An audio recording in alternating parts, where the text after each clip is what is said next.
Hello, this is Peter Falk, and you're listening to the Columbo Files on the Ludic Lounge, hosted by Antonicus Maximus and John Soares.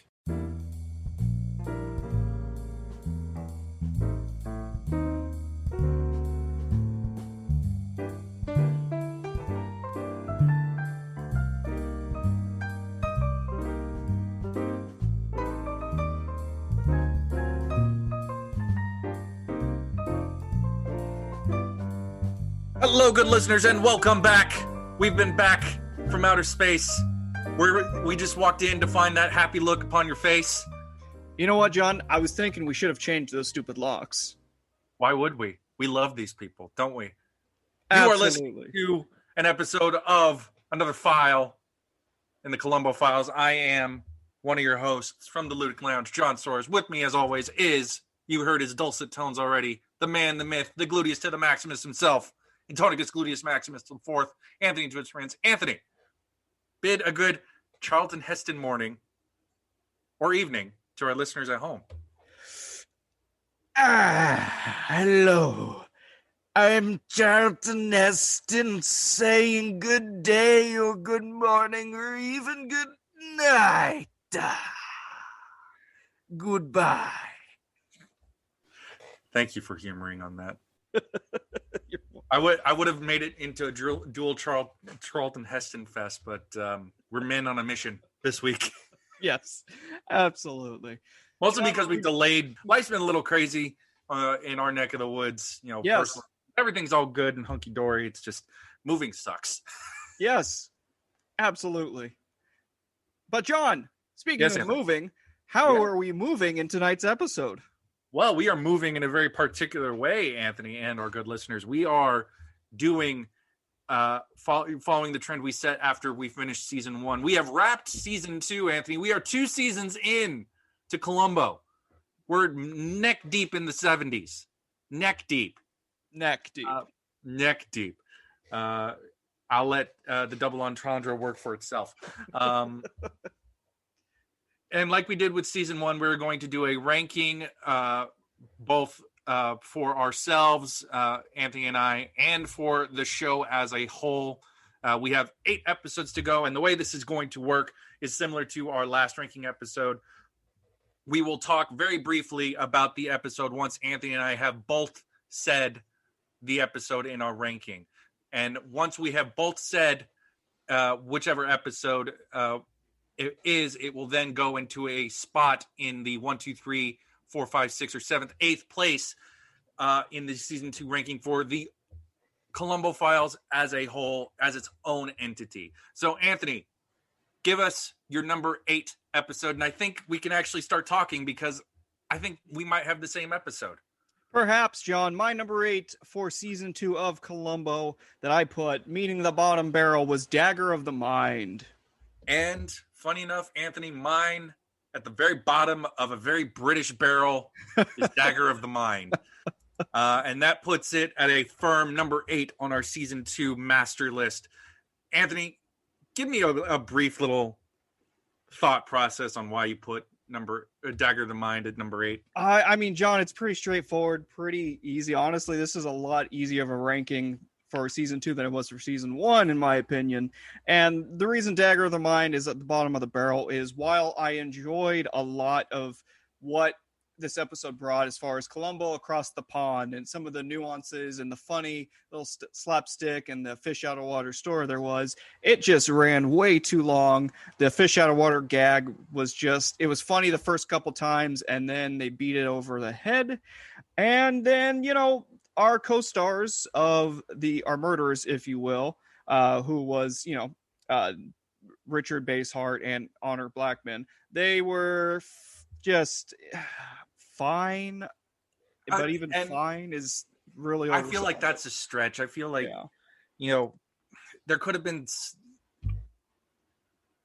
I feel like they could have done something differently, and I think it came down to the writing in some regard, because they're playing Blackman and Basehart just were playing way too arch and amplified way too much for what I would prefer.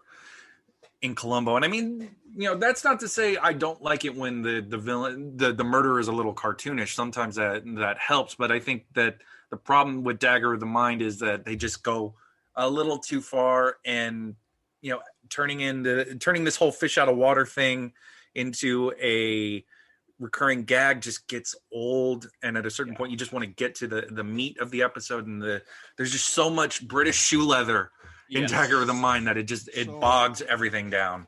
Absolutely, John. And again, even Dick Benedictus doing the score, John. I remember, again, for our full episode notes and thoughts, please refer back to our earlier podcast when we did it. But even Dick Benedictus in in Dagger of the Mind score, it just felt like it was just generic English music, like English pop music or English just royalty music. It was just mailing in a check for in my personal thoughts. I mean, part of me thinks that if my recollection might be correct, he was reusing music, but I would defer to whatever I said back in the original episode. It's been a while. Yes, it has. Now, again, I think instead of us continuing with this, John, we had our thoughts, we had everything, and let's not beat this like a dead horse, and let's move on to number 7. John, what was your number 7? My number 7, Anthony, was The Most Dangerous Match. Interesting. Wow. Mm-hmm. Wow. What was your number 7, Anthony? My number 7 was Greenhouse Jungle.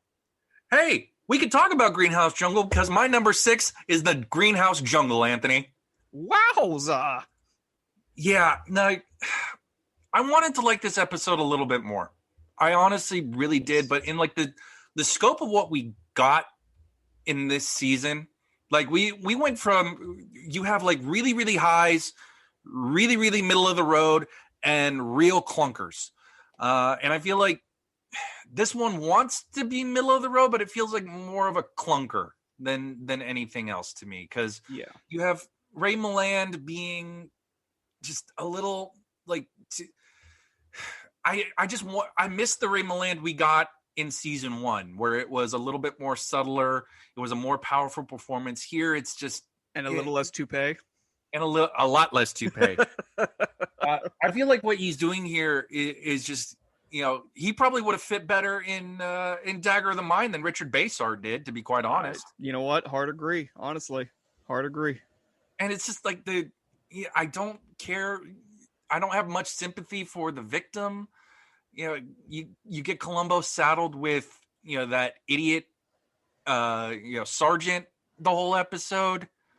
And Bob Dishy. I mean, he's fine. He does a fine job for what he's there for. But again, with that subplot, it was a little too much, too on the nose. The green police recruit trying to make a name for himself in the police department. It was just a little too much for that. I think Bob Dishy is fine, and I like him in the later episodes of Columbo when he finally comes back to play one of the policemen, essentially.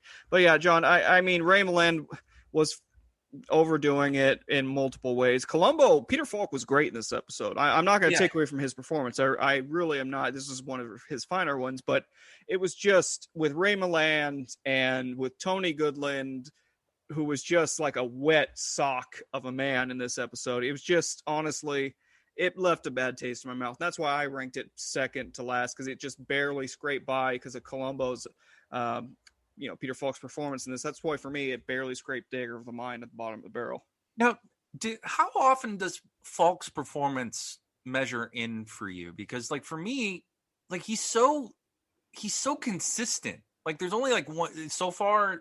There's only one episode or two episodes that kind of come to mind where his performance is a little bit lacking. More like I think Deadweight and Blueprint for Murder, mostly because. In those instances, like for Blueprint, he's directing. So he's not really doing the heavy lifting because he's already doing enough. And Deadweight, well, we went into that back then. There were so many behind the scenes stuff that got in the way of his performance that it impacted it. So how often does Falk come into play for you? Well, he's always the good old reliable, right? He's always steady. He's always there. But honestly, in some of his performances, like the Greenhouse Jungle performance, it made a sourpuss of an episode, and just his performance in it and just how well he did on his side of it got it to make enough of a point for me to not put it bottom of the barrel, because to me, Dagger of the Mind, while he was brilliant and great, again, it was just too much shoe leather, too many just fish out of water jokes and stuff like that. And to me, Peter Falk's performance in that, not to his fault. Again, the writing plays a huge role into this, but to me, his performance in Greenhouse Jungle outweighed his performance in Dagger of the Mind. So while Greenhouse Jungle may have been a lesser plot per se, he brought it to just barely better to me than Dagger of the Mind and his co-stars in that particular episode. Like, for me, I feel like he has to, like, whatever he's doing that week, it has to be something very significant for me. And by significant, I mean, it's like it makes him even more memorable in opposition to whoever he's acting up against that week. At least that it is for me. And I can bring that up later on in this list, but we should keep the ball rolling. Anthony, what is your number 6? John, number 6 for me was Double Shock. Well, we'll move on to number 5, because my number 5 is not Double Shock, but it is the most crucial game. And my number 5 is the most crucial game as well. I think I put most crucial match because I got that one confused for the other one that was like the most crucial. It's okay. This is one of 2 episodes that involve some kind of game that gets televised. Something that is crucial or dangerous. I know. So we can talk about coming in at the Columbo Files. Number 6 is the most crucial game, starring Robert Culp as this week's murder. Anthony, give us some thoughts about the most crucial game. See, John, for me, I ranked it higher than Double Shock because while the most crucial game, while the plot was a little on the nose and it was just very much predictable and very much like you knew Robert Culp is the bad guy and you knew he was just going to be the bad guy to start. While there was a lot of shoe leather on some of the things, and again, refer to our notes and thoughts back on the episode, Robert Culp and Peter Falk anytime on screen is always a win-win for me. And again, it brought us, John, Mr. Dingling ice cream. You know, speaking of Dingling, Robert Culp, that could be weird. I'm just going to backtrack that one. Never mind. But this is an example of the performance outclassing the acting and the story in this one, because I ranked this so high because of Robert Culp, to be quite honest. Right. And you know, and I think it's just the reason he keeps coming back is just he's so good at these roles that he does. You know, we always stash, John. Holy shnikes. I just appreciated how much character Robert Culp brings in, and the just pure perfection he brings to showing rage. Yes, absolutely. And you honestly get like a really kind of annoying victim that kind of just like, well, I mean, I'm kind of okay with it, but not really, but really not really, but kind of really, you know, one of those. Yeah, it was fine. I really liked the use of the block of ice as the murder weapon and smashing him over the head, or was it a rock? I can't quite remember. It was a block of ice. Yeah, it was a block of ice. And again, I liked the cleverness of that, and I liked a lot of the intricacies within the episode, which is why I ranked it higher. But I ranked it as low as I did because, you know, it just doesn't have the development I think it could have had. I mean, we noted in our episode that we don't really know why Robert Culp committed the murder this week. You know, it's just like, is he getting anything? Is he just is he going to keep managing? Who's actually who gains from this murder? You know, and that's something that, you know, ultimately it felt more compelling because Robert Culp made it feel like it was, but John, also not just Robert Culp. I mean, a shout out to Val Avery as Ralph Dobbs, the PI. Like, just that scene alone when he was with Columbo and Columbo was like reading him his rights, essentially like giving him the third degree on that. That was an excellent moment. And again, just it's these little moments that were really, really great in this episode. But it's just as a whole, when you string them together with all the other plot points and subplot points, like with the lawyer and that whole, anyway, not to go into the whole episode again, but when you tie it as a whole, it's a little bit lessened for me, but it was higher in my opinion, which is why I ranked it number 5, I believe. Yeah, number 5 over Double Shock, because to me it was just a better. These little moments were a lot better and outweighed it to be the mid range. Yeah, I agree. So far we have coming in at 8, Dagger of the Mind. Coming in at 7, Greenhouse Jungle. Coming in at number 6, the most crucial game. That is for the Master Columbo Files list. Anthony, we are now at number 4. What is your number 4, Anthony? My number 4, John, is the most dangerous match. And Anthony, we got something to talk about because my number 4 is Double Shock. Ooh. That places Double Shock at number 5. So, Anthony, I put Double Shock where it was in part, and it's again like the most crucial game. I really just enjoyed Peter Falk against Martin Landau. Yeah. And I think that, this episode has a little bit of a tighter story in that, the twins are aiming to just get an inheritance over the skimpy, soon-to-be new aunt. Yeah. So you have a more compelling murder. You have probably one of the most realistic bits of acting in that TV kitchen scene with Dexter, Paris, and Columbo, which is honestly, I feel like it's a defining moment for this first run of Columbo. With you never really know what you're going to expect because the talent that you're getting are so good that they can kind of just make it up as they go. Yeah, absolutely, John. And again, I can't speak highly enough of Falk and Martin Landau, and the fact that Martin Landau is literally playing polar opposite twins, right? Mm-hmm. So good on him. And those two alone, yeah, you can make the argument, which is why you labeled it so much higher than I did. But John, honestly, just Mrs. Peck, Jeanette Nolan, it just left such a sour taste in my mouth. And it was like, okay, if you're going to do that 1 to 2 times, yeah, I would rank this number 4, possibly number 3. Absolutely. But the fact that it was a recurring bit, it shot literally down to number 6 for me on my personal list because it was just horrid. Plus a waste of Julie Newmar's talents. Yeah. And just emphasizing her, just for the physical, which, I know that's kind of the bread and butter, and especially that happens a lot more frequently in the 70s and so on. But, she's a really talented actress. She should have gotten a meteor role. I think she deserved one. Absolutely.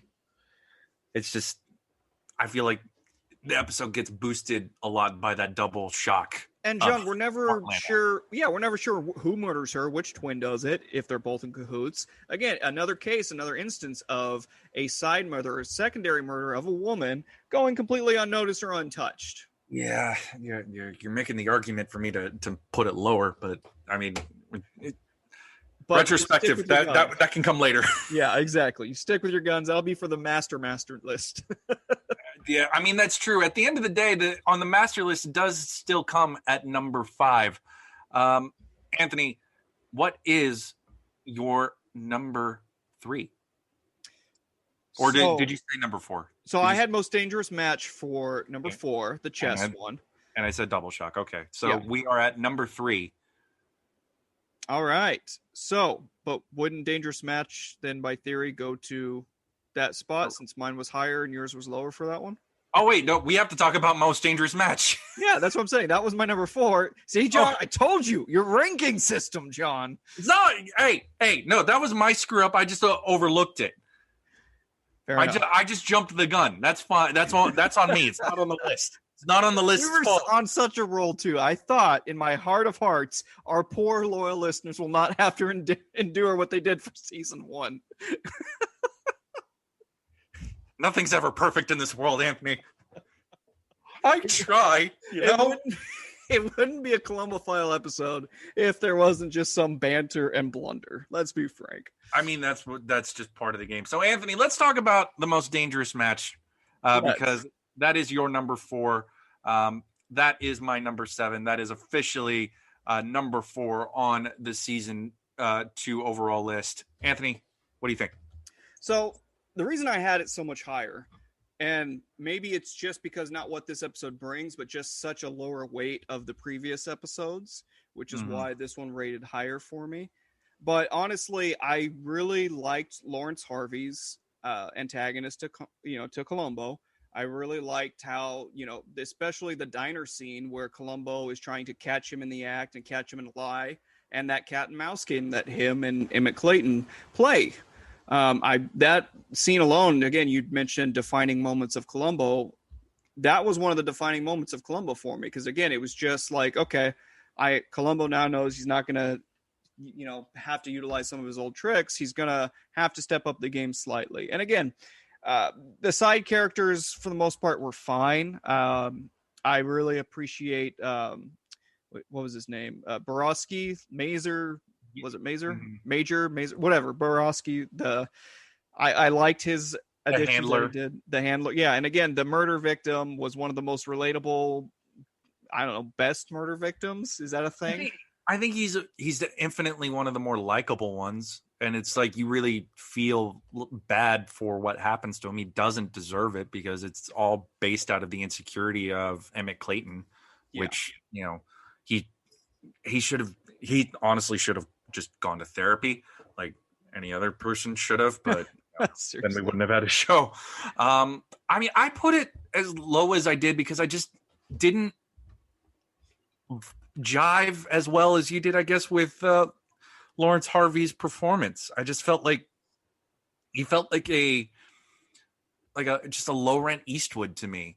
And and we talked about it a little bit in the episode, but it's just like I felt like he didn't feel right. But I do agree that the diner scene where Columbo's trying to point him into a corner is a stunning scene.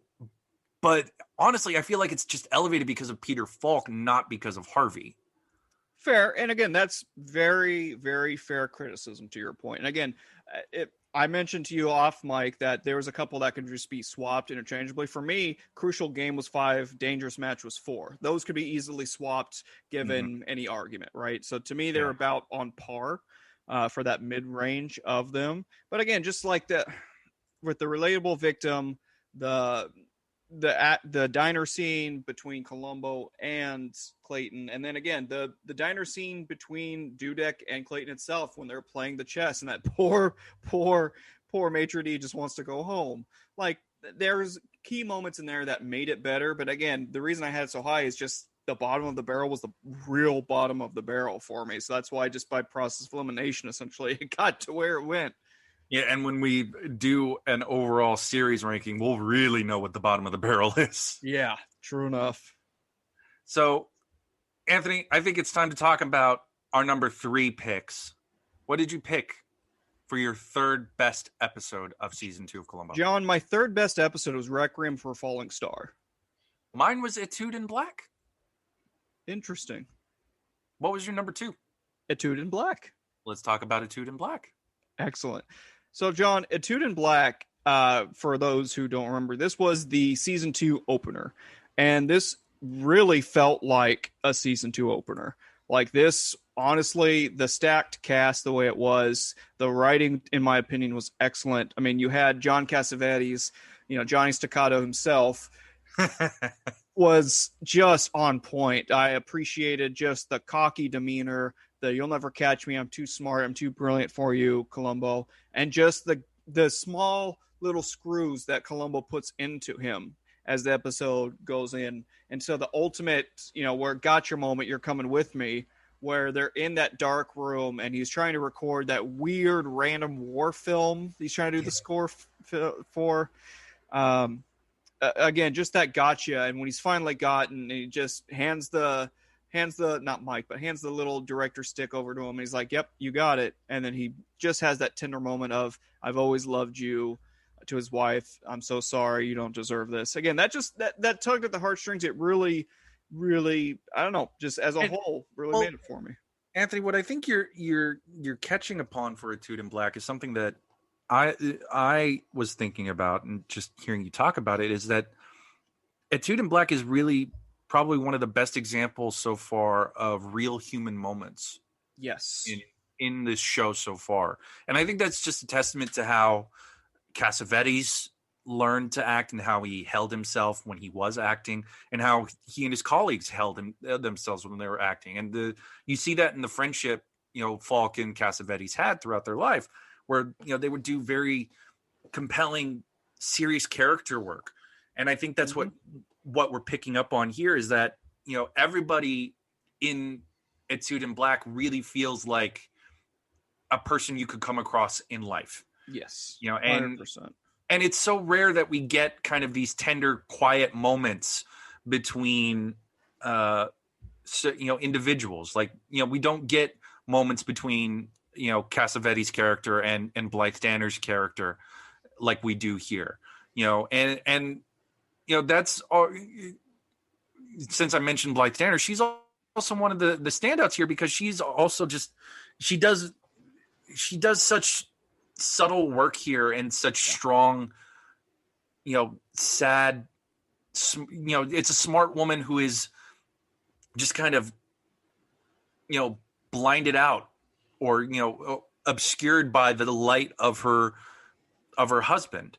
And in some way, you get her frustration with it. You get that she wishes that they could relate more in certain ways, but it's just a brilliant work of character building.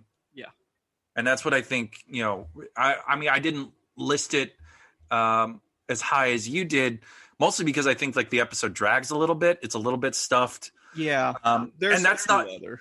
Yeah, that's not that's more on the studio. That was the studio's fault for wanting to have a super big, season opener.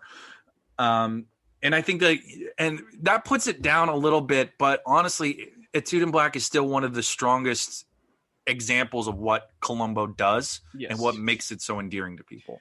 And honestly, John, adds to a final nail in the coffin for the point in that it also shows you when Peter Falk has chemistry with his off-air buddies, like it shows on screen for Columbo. Agreed. And this was with Johnny Staccato himself, John. That's exactly what happened here. Topic of our next podcast series. The moment we find out where we can watch it easily, that's probably going to happen. Oh boy, probably so. So Anthony, my number 2 is A Stitch in Crime. Wow. Yeah, I'm going against the grain here. Interesting, John. I am very, very curious. But my number 2 was Requiem for a Falling Star. That is my number 1. So let's talk about A Stitch in Crime, and then we'll talk about Requiem for a Falling Star. Okay. So Stitch in Crime, Anthony. I take it you want me to go first to explain why I made such a heathen. Make your case, sir. Make your case. So, A Stitch in Crime, like Etude in Black, I think like our top 3 are the prime time. You give these are perennial. You give them to anybody, and this is how you understand Columbo. This will get you hooked on Columbo through one of these episodes. Absolutely. I'm the part of A Stitch in Crime's popularity is the sheer charisma, murderous otherwise, of Leonard Nimoy. And he does fantastic work here. I think he works incredibly well off of Anne Francis. I wish she was in the episode a little bit more. I think what gets me is that, I'm the older doctor played by Will Geer. He's kind of just, I wish that his performance was a little stronger. I wish that there was a little bit more between that trio of Anne Francis's nurse, Dr. Heidemann, and Dr. Mayfield. And honestly, John, Ray Milland, just like that was a role he served in season 1. If you put Ray Milland as this doctor, boom. I think he probably would have had a stronger performance, and maybe something about the script could have been tightened a little bit to change how that dynamic worked. And another thing that takes the episode down for me is that, this is another episode where we don't really get resolution for one of the murderers or one of the murdered victims. We don't get, what happens to Harry Alexander kind of gets left on the table, a lot like what happens to Julie Newmar's character in Double Shock. And we're coming across. I'm touching upon this. I don't know if you'll touch upon it, Anthony, but this is something that some of our listeners have written to us before and said that there's not. I think our good buddy Pat mentioned that some of these might not hold up in court that well, and it's just like part of me feels like what Columbo's going on is very much. I hate to use the word, but string thin. I see what you did there. Yeah. And I think that this episode sticks in a lot of people's mind because it's Columbo going in a direction we're not used to seeing him go. This is him angry. We rarely see him angry. There's only two instances so far in what we've gone through where we have seen him legitimately angry. And I feel like maybe that kind of overshadows the flaws on this episode. But that's just my thought. That's my thought.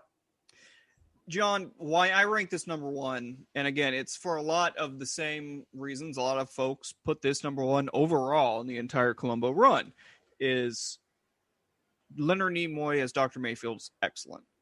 Anne Francis as Nurse Martin. I like her a lot better than the crap they gave her in her first episode from last season. Yeah, right? Where all she was there for was to be Roddy McDowell's lap accessory. Exactly. So she actually had a very strong performance here and was written correctly. I totally agree with the Dr. Heidemann. I agree. And again, same as my frustration earlier for the death left unsolved, essentially, or unresolved. I feel the same for this poor Harry Alexander, who's just a recovering addict, just trying to do right. I wish there was justice for him. But John, even if there was the shoe leather and all those minor little sub ties, the fact that Columbo and Nimoy showdown, where Columbo smashes the trash can on his desk and gets angry, honestly, talk about defining Columbo episodes. That's why that scene alone carried it to number one to begin with. But now you add on those other little minor characters and the beauty they worked. That's why I had to rank it number one overall. Yeah, that's fair. I'm being contrarian. I think, just not for the sake of, just being contrarian, but I just feel like Requiem for a Falling Star just sits a little bit better for me in some way. So, Anthony, do you want to talk about Requiem for a Falling Star? Absolutely, John. So Requiem for a Falling Star was my number two pick. And again, you can make the argument that it's 1A and 1B for Stitch and Crime. This was an excellent episode, John. What made this episode a number two to, subpar, if you will, over the Nimoy episode is just the honest to God shoe leather. And this was just too much, right? There was just a little bit too much. It needed to be just a little bit tighter. But honestly, Ann Baxter, great job. I mean, Kevin McCarthy in tonight's episode, this episode was great. All the side acting was great. If this was just a little bit tighter and maybe just a little bit of a more defining moment in one of the instances, perhaps it could have been number one proper for me.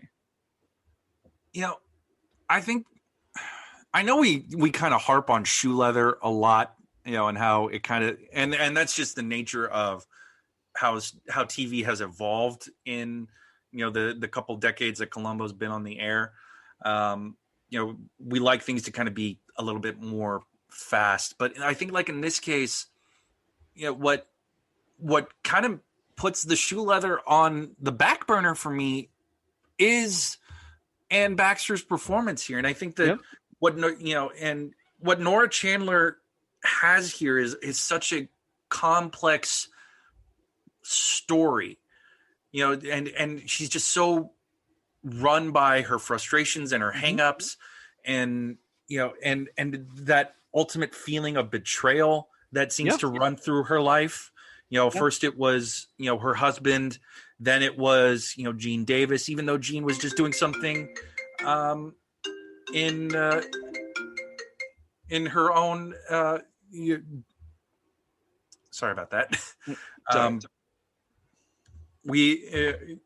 Even though Gene was doing something that was just following her own heart, and the sheer kind of just the complexities of the murder, trying to cover up another murder. It's just I appreciated those hidden twists, Yeah. Again, totally fair, John. 100% correct on that. It's just the shoe leather, and I am harping on that because, again, we didn't need the Edith Head shot. No. We didn't need the multiple times going back to the studio for more shots of her driving a car or something like that. We didn't need all of those extra 5 to 10 minutes to make this. Because, again, I loved the cynicism of the murder within a murder. I loved Ann Baxter's Nora Chandler. I appreciate all the side characters. It's just, for me, too much shoe leather. And that's why it's number 2 to Nemours number 1. I mean, that's fair. And, it gets me thinking maybe once we get through the show, the whole show, we just start from the top and just see what it feels like on a rewatch. What do our master lists look like after that? Yeah, absolutely. That way we keep content going. So, Anthony, that puts us at the end of our countdown. Again, for the listeners at home, Anthony's picks were in last, Dagger of the Mind; 7th, Greenhouse Jungle; 6th, Double Shock; 5th, The Most Crucial Game; 4th, The Most Dangerous Match; 3rd, Requiem for a Falling Star; 2, Etude in Black; and coming in at number 1 for Anthony was A Stitch in Crime. For myself, coming in at number 8 was Dagger of the Mind. In 7th, The Most Dangerous Match; 6th, The Greenhouse Jungle; 5th, The Most Crucial Game; 4th was Double Shock.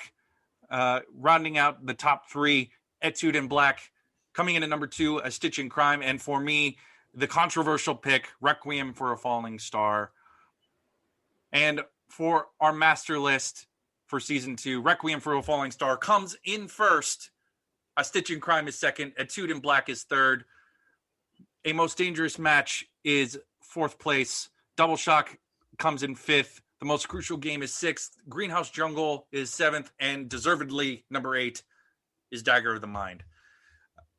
Now, Anthony, next week, we are going to do something a little bit more weighty than we've done before when it comes to our rankings. We're going to rank season 1 and 2 as a whole. We're ranking the whole series so far. It's going to be a doozy. It's going to be almost a dead weight, if you will. I mean, I think that might be a preview as to what's last. But that will be for next time. We will have our ranking list posted on the Ludic Lounge website for your casual reference coming in the near future, and we will be in your ears before you know it. Now, John, send our loyal listeners out to end tonight's episode, as of course only you can. Thank you, Anthony. Good listeners, you have been listening to another file, or some file management for the Columbo Files. I have been one of your co-hosts, John Soares, and with me, on behalf of, and in dear love of, my co-host. I'm just being a seductive minx.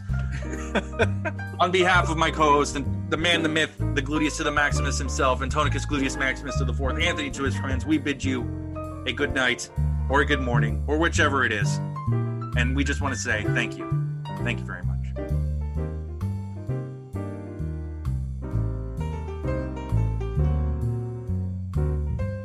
Hi, this is Peter Falk, and you've been listening to an episode of the Columbo Files, hosted by the Ludic Lounge. And just one more thing.